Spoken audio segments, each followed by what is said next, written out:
السلام علیکم ورحمۃ اللہ وبرکاتہ۔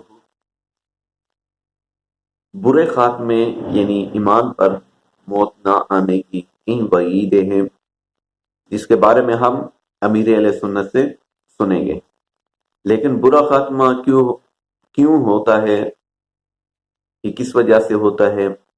اس کی وجوہات یہ ہے کہ بندہ ساری زندگی گناہ کرتا رہتا ہے، اس کا دل سیاہ ہو جاتا ہے، کالا ہو جاتا ہے، جس بنا پر آخر میں جب اس کا انتقال کا وقت ہوتا ہے، روح قبض کرنے کا وقت ہوتا ہے، تو وہ پھر کسی کی نصیحت نہیں سنتا۔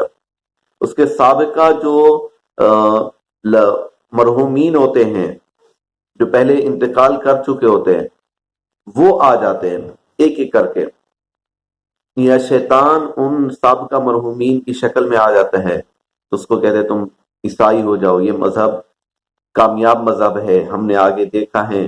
کوئی اس کے رشتہ داروں کی شکل میں آ جاتا ہے، کوئی کہتا ہے تم یہودی ہو کے مرو، تو اس طرح سے اس کے آتا رہتا ہے۔ لیکن جب کوئی پکا سچا مسلمان ہو تو ان کی شکل میں وہ آتے بھی ہیں، تو وہ جھجک دیتا ہے، جھنجھوڑ دیتا ہے، اور کہتا ہے نہیں میں مسلمان ہی مروں گا۔ اس کی وجہ یہ ہوتی ہے کہ اس نے اپنی زندگی اللہ عز و جل کے فرامین پر ہی گزاری اور اللہ عز و جل کے احکامات مانتا رہا۔ اس وجہ سے اس کا جو موت کا وقت ہوتا ہے وہ کلمہ طیبہ پر ہوتا ہے۔ آئیں اب ہمارے سامنے اگر کوئی گناہ کرتے ہوئے مر گیا، کوئی شراب پیتے ہوئے مر گیا، تو اس کا کیا حکم ہوگا امیر اہل سنت سے سنتے ہیں۔ برے خاتمے کی دو صورتیں، ایک تو یہ کہ معاذ اللہ مرتے وقت ایمان ساتھ نہ جائے، کفر پر مر جائے بندہ، بھلے ظاہری طور پر مسلمان تھا لیکن اس نے کوئی ایسا کفریہ جملہ بول دیا تھا جس سے وہ ایمان اس کا چلا گیا تھا، اور اس نے توبہ نے تجدید ایمان کے جو بھی معاملات ہیں وہ نہیں کیے تھے، مر گیا، نمازیں پڑھتا رہا لیکن وہ مر گیا۔ تو اب یہ ایمان پر اگر اس کا خاتمہ نہیں ہوا، اللہ نے مرنے سے پہلے اس کو توبہ کی توفیق نہیں ملی، اس کو اللہ کرم فرمایا ہمارے حال پر، تو وہ برا خاتمہ، اور یہ برا خاتمہ زیادہ خطرناک۔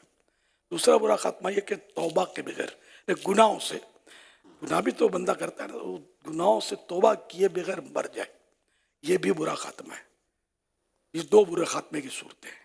ہم کسی کے بارے میں نہیں کہیں گے کہ اس کا برا خاتمہ ہوا، یہ تو شراب پیتے پیتے مرا ہے، ہم کچھ بھی، ہم مسلمان تھا ہمارے سامنے اور کوئی اس کے کفر کی علامت ہم نے نہیں دیکھی، ہم اس کے لیے دعائے مغفرت کریں گے، جنازہ پڑھیں گے، تو اس کو مطلب مسلمان ہی سمجھیں گے۔ اب عند اللہ کس کا کیا معاملہ ہے، کس کا ایمان پر خاتمہ ہوا نہیں ہوا، یہ ہم نے طے نہیں کرنا، یہ تو رب کا معاملہ ہے۔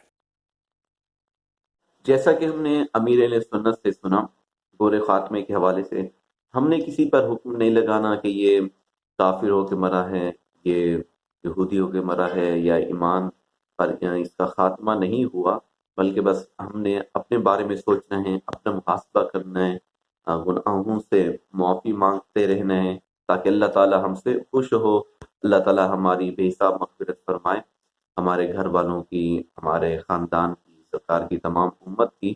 تو اسی کی ہم نے دعا کرتے رہنا ہے۔ السلام علیکم ورحمۃ اللہ وبرکاتہ۔